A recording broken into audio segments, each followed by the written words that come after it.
લાલજી દેસાઈની લડાઈ કોની સામેની હતી? ખેડૂતો માટેની. તમને જે ડાયરામાં બોલાવે છે એ ખેડૂતો, એ માલધારીઓ, એ ગરીબો. જે તમે કહો છો ને કે અમને પૈસા આપે એના ગુણ ગાઈએ,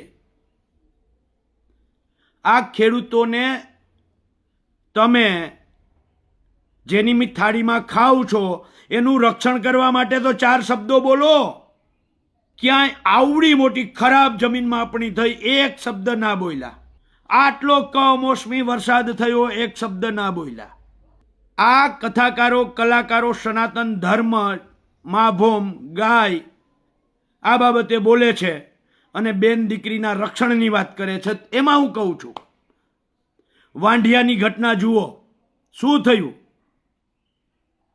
મારી મા દીકરીને આ અદાણીના હાથાઓ બનીને પોલીસ ઢળીને ખટારામાં નાખે છે, પોલીસની છકડીમાં નાખે છે. ત્યારે તમારું હૃદય કેમ ના દ્રવી ઉઠ્યું?